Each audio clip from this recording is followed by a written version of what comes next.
But all I can say is thank you for the opportunity to share the gospel. Praise God. Christ, thank you. Praise God. Praise God. Real quick, turn your Bibles to Luke 8. Luke 8. When you have it, please stand. So when everyone's standing, I know everyone got it. Luke 8, verse 40 to 58. Today I'll be speaking on the passage of scripture when Jesus raised a dead girl, and healed a sick woman. Almost everyone's at their feet, almost.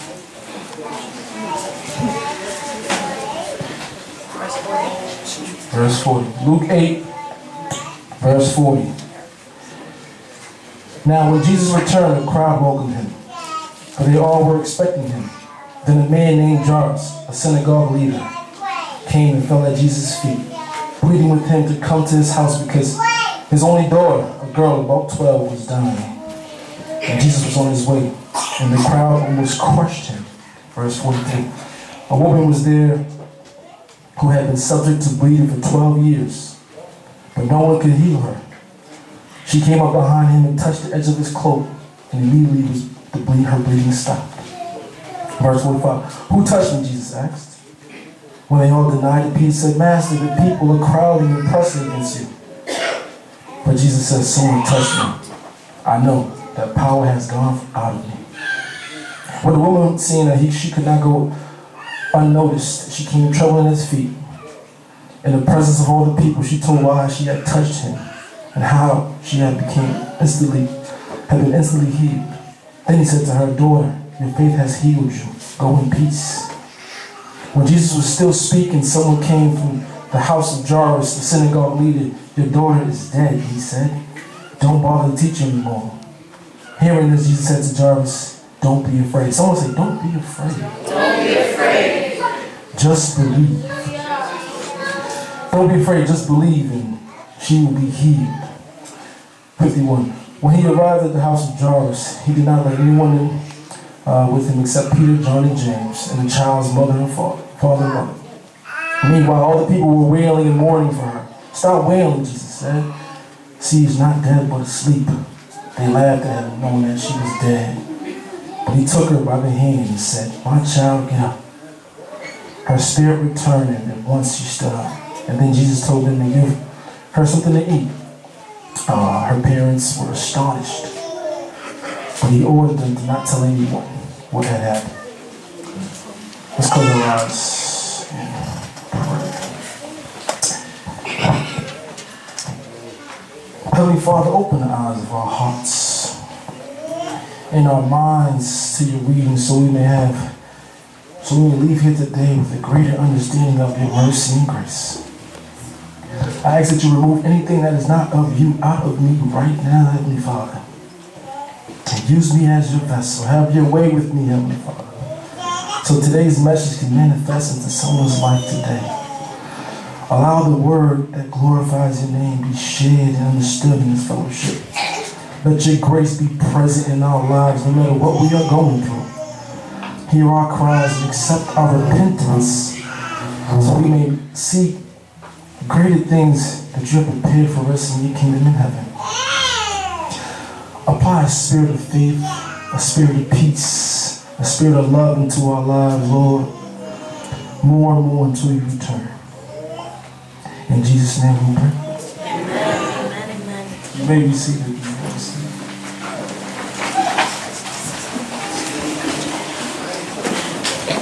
Today we're speaking on the topic of stretching our faith. I thought I was getting water because I was at home. Thank you. Stretching our faith. God wants to stretch our faith. Someone say, God wants to stretch our faith. God wants to stretch our faith. Let somebody next to you say, God wants to stretch our faith. God wants to stretch our faith. Because there are times in our lives we face difficult moments. I'm in a trying time right now. I'm in a difficult moment, a very difficult moment. And difficult moments and challenges in our lives, we test the things that we usually do when come across a problem or a situation, there's three things I want to talk about that we do. Three things we talk about. The first thing is we worry, we complain, and we ask God, why us? Why me? Why me? The second thing I want to talk about is we try to handle it ourselves. We get into a jam situation, we try to take care of ourselves. Right? And when we can't do it ourselves, the third thing is we turn to God. But we expect immediate blessing. We expect Him, we're microwave Christians. God help me. And boom, things will turn around. But, beloved, our thoughts are not His thoughts. Our ways are not His ways. Right? He wants to stretch our faith. He wants us to expand our hope. Put more trust in Him and understand He's in control. It's His will and it's His way. Right? Scripture says in verse 40 that Jarvis was a synagogue leader. He was a synagogue leader. This is my first point here. God, why me? I said Jarvis was a synagogue leader. He was an elitist. He was a prominent member of an elite class. He basically the pastor of his church, synagogue leader, pastor of his church. Pastor of the church and synagogue. I'll go a little further for you guys to understand what the significance Jarvis had. Jarvis was a member of the youth department. Jarvis was a member of the music ministry. Jarvis was the director of children's ministry. Jarvis was a member of praise and worship. What am I saying? What am I trying to say? What am I trying to say? What I'm trying to say is that the test of our faith that we have for God, we aren't exempt because we're a member of a certain crew or group. It isn't exempt for the status that we hold in our church. Our test of faith will come to us if we're in church or if we're out of church. We're gonna face trying times. We can't avoid trouble in our lives. God wants us to grow closer to Him. And if you're in church, you're a child of God. So as you're a child of God, you want to get closer to God. So the enemy knows that God is untouchable. Right? The enemy can't touch God. But as you're working your way towards untouchable status, the enemy wants to stop you in that path. So you should expect more trials and tribulations in your life the closer you get to God. Because the enemy doesn't want you to get you that close. He wants to stop you in that path. You got to get this. You got to get this here. So when suffering comes, you don't cry and complain and say, God, why me? Step back and say, you know what, God, thank you. I glorify your name. Because I know I'm working closer to you. And the devil's trying to stop me. We want to be untouchable. We want that untouchable status. God was untouchable. So as children of God, God wants us to claim that authority and that power. And He gives us that power and authority to stand against that enemy. For what was bounding us down is keeping us from going forward. He's like, hey, listen, you're my child. Take up that armor. Put that breastplate of armor and work. And keep trucking towards His glory. Like I said, everyone will have problems. You can't avoid it, The difference is, as a child, you have submitted yourself. You have already submitted yourself to God to know that power is yours. You've claimed it. You've claimed it. And if you're not a child of God and you're out of church, you're not in church, come on. He says, every knee shall bow, every tongue shall confess that Jesus Christ is Lord. So if you don't bow now, you're going to bow later. Because only He can give you that authority, that power to keep you from being kept bound down. Remember, He wants to stretch our faith. He wants us to remember the power that we have. He doesn't care what position you're holding. You're gonna get to a trying time in your life. It doesn't matter who you are. There's a way to get around that trying time. There's a way to get through that suffering, because we don't have a problem, right? We had a problem. It's that different mentality we have. We're going through our problem. We're going through it. We're not just stopping there. He wants to stretch us. We're going through something. Passage of scripture says, Jarvis fell to his feet, says, he fell to Jesus' feet, begging, please help me. Save me. I'm in the dying time. I need you. He wasn't focused on all the people that was around him. He didn't care. He was focused on Jesus. He showed faith. He came to his knees, right? The song, we sang the song today, it says, My life has changed. I lay all my burdens down at your feet. So if your life has changed, you lay all the burden down at his feet. Jarvis came to his knees. Jesus, please help me. Save me. I'm in a dire time of need. Verse 42 says, what did Jesus do? Jesus, okay. All right, you show good faith. You believe. I will help you. Verse 42, he starts walking. He starts walking to Jarvis' house. But something happens when he starts to walk to Jarvis' house. Someone touches him. So as he's walking to help, okay, I got you, Jarvis, no problem. I know your daughter's dying. She's 12 years old. I got you. Let's go. Right, Jesus stops. Someone touched him. Jesus stops to address the crowd, it says.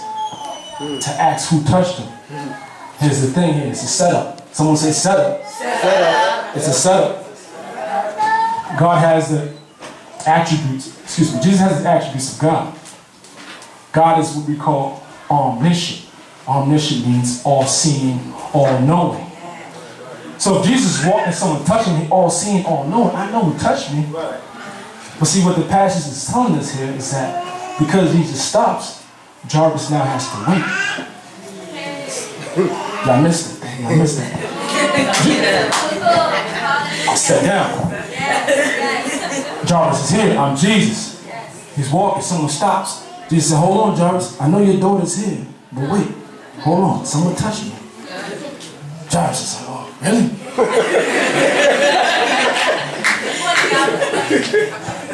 I get it. Okay, I get it. All right, I get it. So now Jarvis has to wait. We don't know how long Jarvis had to wait for him to address the crowd. We don't know how long it took for Jesus to turn around and say, okay, who touched me? All right, you touched me? All right, tell me why you touched me. Right? Because they said in the scripture, she came forth. She came forth and said who touched me. So he already knows, but Jarvis has to wait. But in the time of waiting, when you're in a dire situation, it could be 1 second could feel like 1 hour. And 1 hour can feel like 1 day. So we don't know how long it took, but we know, 1 second is a lot of time. How much we love to wait. How much we love to wait. Here's an example of how much we love to wait, right? Sarcasm. Picture this. We're in a car, right? And you're in traffic. Now, traffic isn't even the waiting part. You're in traffic, and your gas light turns on. And you look outside your window, but there's no gas station near. Not one in sight. And you look at your phone, but your phone just died. And you don't have a car charger. And you're like, okay, all right, my phone just died. I'm in traffic. I can't. My gas is all right. So now you have to wait, right? You're like, maybe I could just pull over and walk, but it's raining outside, and you don't have an umbrella. All you could do is wait. Now you gotta sit back and wait. You're in the car, you wait and you pray, hoping that, my car does not die. I gotta make it to the gas station. Hopefully. And we can interpret Jarvis's wait was way more than that, because his daughter was dying. 12 years old, his daughter's dying. He couldn't wait a second, he couldn't wait a minute. But beloved, I'm here to tell you, when there's a command and promise of God, Jesus, in that process of waiting, we should be creating a hopeful expectancy within our hearts because we know what God has in plan for us. So you can wait with a hopeful wait and not a worried wait, and it's different. See, that's the lesson there. The way you wait, the way you wait. Someone say, the way you wait. The way you wait. The way you wait is what stretches our faith. So worry, fear, anxiety, depression, anger, it's only temporary because you know God has a promise for me. God has He said He got me. And you believe in that He has you. Believing in that promise. You can wait. But the wait is different. The wait should be every day you wake up. Today is my day of breakthrough. Every day you wake up. Today is my day of healing. Every day you wake up. Today is my day of a turnaround. Today is my day. That's the hopeful anticipation. It could be You can say, today's my day for a whole year. It doesn't matter. But that hopeful anticipation, God recognizes that. He recognizes that faith. Every single day. Not some day, because that's not a day of the week. I haven't seen some day on a day of the week. I don't know. Somebody let me know what day it is. But every day. If you believe in his promise, say, I believe. I believe. If you believe in his promise, say, I believe. I believe. I believe too. I believe too.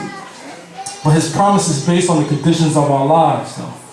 See, we can't expect a reward or a blessing if we continuously ignore his promises upon our lives. For he does what is best for us to gain his trust, gain his confidence. So in the time of testing, our faith will still allow us to glorify his name. Amen? Amen. Amen. But the problem is we forget. We forget the promises. We don't stretch our faith in that process of waiting and to create an atmosphere of everything's going to be all right in Jesus' name. We don't create that atmosphere. But if we could learn how to press towards the mark, listen to this, watch this. If we could learn how to press towards the mark, for the mark is the presence of God. And we stay connected to our mark with our focus. Because our focus is our faith. I'm going to say it again. If we could learn how to press towards our mark, for our mark is the presence of God. And we can stay connected to our mark, which is the presence of God, with our focus, because our focus is our faith. So it doesn't matter what was going on. Jarvis didn't care who was around him. He was focused. I'm pressing towards the mark. I'm on my knees. I'm on Jesus' feet. I'm pressing towards the mark. Doesn't matter who's around. He's not distracted then. But when Jesus stops, his focus is gone. Right? Now he's back to worry. Now he's back to fear. But if we can stay focused to that mark, we can press towards the mark. Because when trouble comes, when times it comes, and the struggle pile on top of more struggle, are you focused then? When there's more struggle on top of more struggle, on top of more storms and more trouble, and all hell breaks loose in our lives, right? And we lose focus, we lose our faith. And when we lose our faith, we lose our hope. And when there's no sense of hope, more problems. Somebody say, more problems. More problems. Brings us to my second point. That was my first point. God, why me? Summarize it real quick. God, why me? It doesn't matter who you are. In church, out of church. Every knee will bow, every tongue will confess. Seek him and you know what he has for you. Wait with trust. Wait with faith. Wait with expectancy that every day is a new day. Every day is my day. Every day is my turnaround. Second point. We try to handle situations ourselves. Verse 43 talks about the woman bleeding for 12 years. Problem. According to Jewish law, the understanding of a woman's discharge of blood is considered unclean apart from Israel's worship. Real quick, I'll read for y'all. I need a clock too. Leviticus 15, 25 to 28. You guys don't have to turn. I'll get a real quick just to explain what discharge is considered blood of a woman. Verse 25, a woman has a discharge of blood for many days at a time other than her monthly period, or her discharge continues beyond her period, she will be unclean as long as she has the discharge, as just in her days of her period. Verse 26, any bed that she lies on while her discharge continues will be unclean as in her bed during her monthly period. And anything that she sits on will be unclean as her during her period. Verse 27, whoever touches them will be unclean.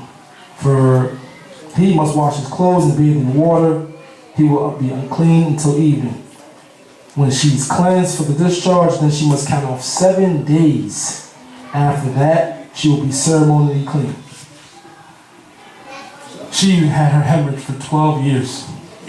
It says you have to count on 7 days after your discharge stops. And she had a hemorrhage for 12 years. So very unclean. What do we consider unclean? What do we consider dirty? like trash. We consider garbage dirty, right? We want nothing to do with dirty. Anything dirty we don't want. Our shoes get scuffed, our sneakers get tucked, we clean it. Our clothes get dirty, we go to the laundry and wash it. We don't keep our clean clothes or our dirty clothes. We separate, right? So this woman was separate. She's like, we're clean, you're dirty. You're separate from us. You're outside, right? But that theory is different with Jesus. That theory is different with Christ. It's different. So with basic understanding, if my hands has mud on it and I shake a hand that's clean, that hand that was clean is now dirty, right? But with Christ, when we hand our problems, right, our sins over to Him, He doesn't become a sinner. Rather, we become cleansed. For He seeks the impure and makes pure. He cleanses the defiled. There's nothing too dirty for Jesus. I don't know if that's a proper way of saying it. There's nothing too dirty for Him. It says in Isaiah 1:18, scarlet and crimson. It talks about two colors, scarlet and crimson. Now, sins are as rich and bright as scarlet and crimson. If you ever seen those two colors, they're really rich in color. So imagine a stain as bright and rich as scarlet or crimson. In Isaiah 1:18, he says, Jesus will make them as white as snow. So only He can clean sins that are dirty or deep sins. I'm talking rich in color. Only He can make them as white as snow. He says that in Isaiah 1:18, if you could go to that. I want to speed through this. I know I got 15 minutes. Scripture says she was sick for 12 years. No doctors could heal her. She used up all her money. King James Version says, has spent all her living on physicians.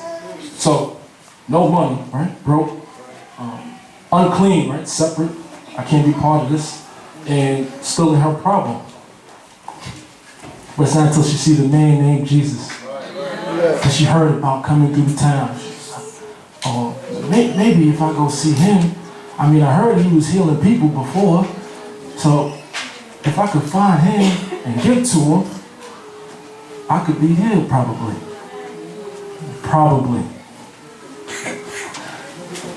So now, she touches him and she's immediately healed. Right? So she stretched out in faith and touched him. Y'all missed that though. Y'all missed that. So Jesus is in a crowd of people. He's in a crowd of people. His 12 disciples is around him. And everyone's surrounding him. Everyone wants healing. And this woman, it says this woman came from behind. No, she came from behind. Okay. All right, now I'm unclean now. So I don't want no one to see me. I'm a little shy of my blessing. Right? But I need my blessing. So I didn't wait 12. I didn't try to do it myself. For 12 years, I tried to do it myself. But I see Jesus coming through. So that she touches him. She's immediately healed. But see, she stretched out and touched him. Because if you were in a crowd of people, you can't just touch somebody. You gotta, I got you now. Touch the edge of his garment. She reached out and touched him. Right? Verse 45, it says, people are crowding and pressing against you. So Peter said to Jesus. Jesus was like, no. Someone touched me. Someone reached out in faith and touched me. Someone stretched out in faith and touched me. A little bit more about faith, real quick. We'll turn to a passage of scripture. It's Luke 6. You don't have to turn to it. I'm going to get to it real quick. Luke 6, we're talking about stretching out in faith. Right? Stretching out in faith. Luke 6, verses 6 to 11. On the Sabbath, he went into the synagogue and he was teaching, and a man was there whose right hand was shivered. Shivered meaning paralyzed. Paralyzed hand. The Pharisees and the teachers of the law were looking for a reason to accuse Jesus. So they watched him closely to see if he would heal on the Sabbath. But Jesus knew what they were thinking and said to the man with the paralyzed hand, get up and stand up in front of everyone. So he got up and stood there. And Jesus says to them, I ask you, which is lawful to heal? Is it lawful to heal on the Sabbath, to do good or to do evil, to save lives or to destroy? Verse 10, He looked around them all and then said to the man, stretch, there it is, stretch out your hand. He did so, and his hand was completely restored. Now,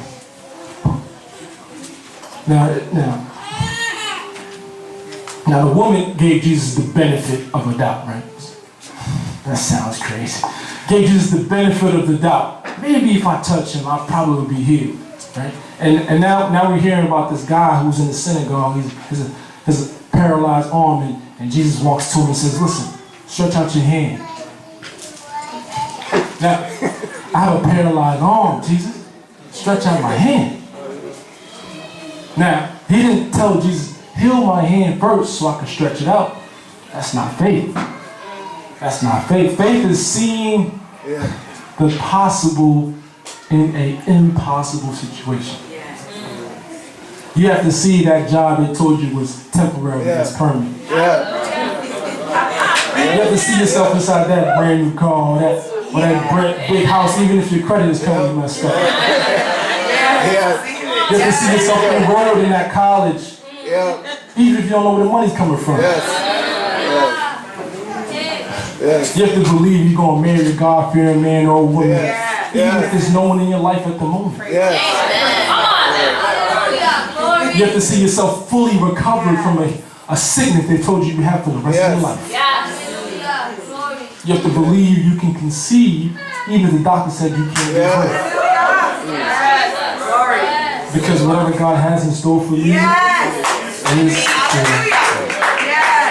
How many of us know the song? God will make a way where there seems to be no way. He works in ways we cannot see. He will make a way for me. He will be my life. Hold me closely to his side.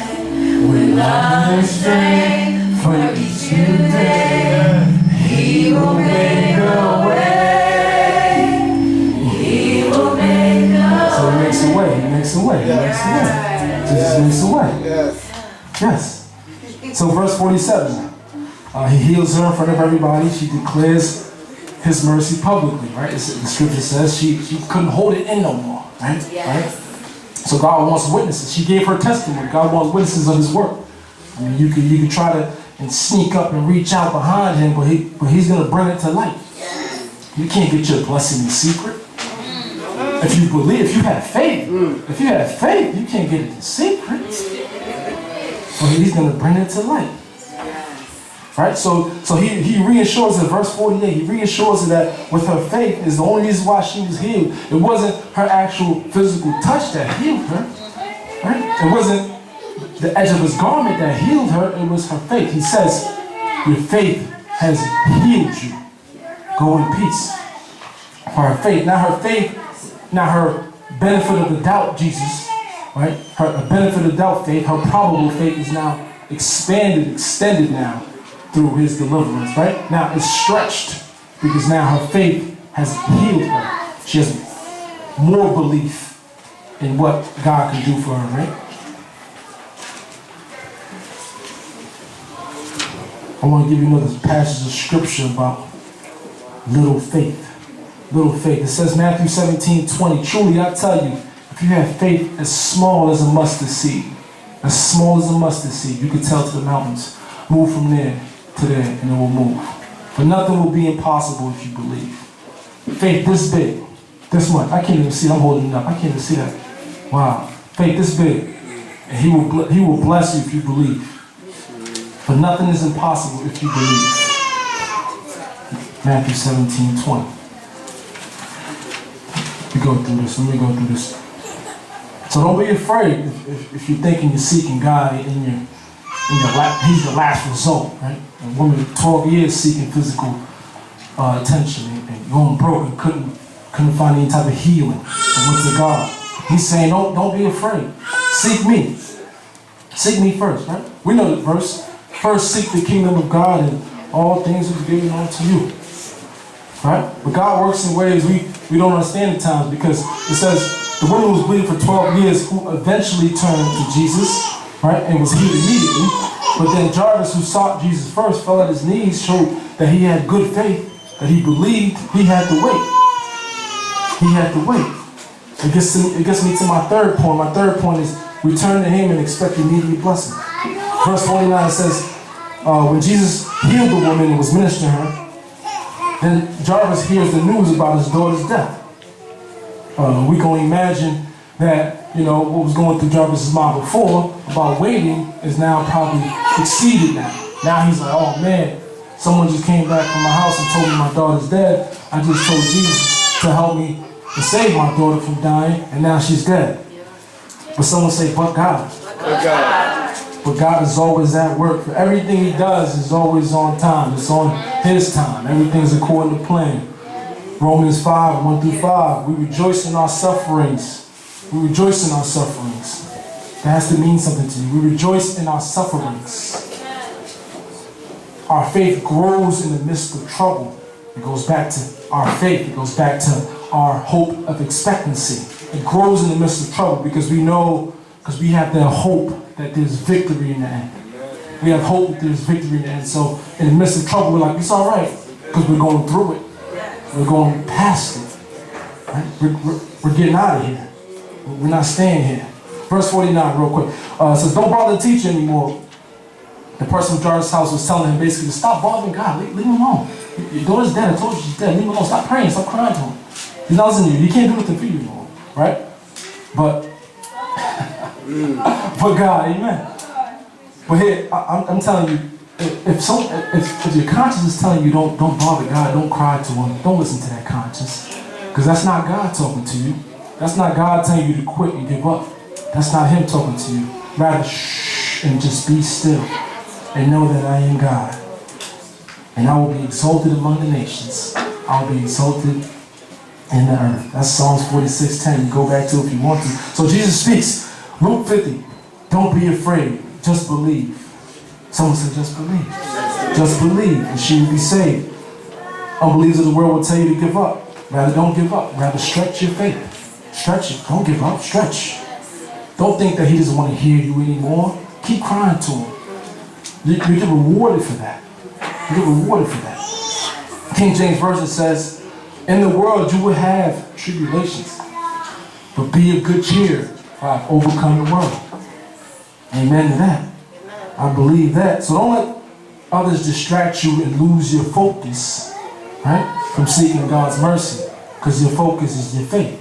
So don't lose your faith and get distracted. Jesus tells Jarvis, just believe. If you believe that your cloud of trouble will turn into a rain of blessings, say, I believe. I believe. Say, I believe. I believe. I believe. I believe too. Amen. Verse 51, Jesus lets us know that he couldn't let everyone inside, right? Except the people that were there, that need to be there, right? When God's ready to do something in your life, those who discourage you of your faith, they won't be present at the miracles of God. Right? It might just be Peter, Paul, and James. Right? The others, you discouraging me. Just stay over there. I'll be back. Right? For everyone will only witness the results that God has upon your life. Right? Luke 52 says they were crying, they were sad, and they were weeping, they were mourning. But their emotions were evident. They were discouraged. Jesus tells them to stop crying. Everything is fine. Why are you crying? I got your back. I'm here. Right?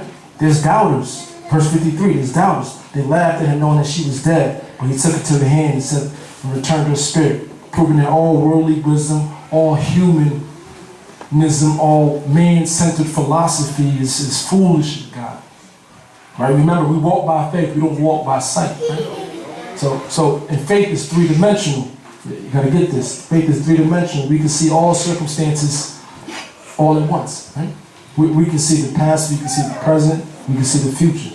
So knowing that, okay, all right, I'm in a situation right now okay, I got here, that was the past. I got here because of this. I'm in it. This is the present. I'm going to go here. That's the future. The future is knowing that there's a victory in the end. That's our faith. That's what faith is. It's three-dimensional. Right? And knowing that there was a victory in the end eases our hearts. You know, it gives us victory and it gives us rest. Right? Come to me, all who are weary and burdened, I will give you rest.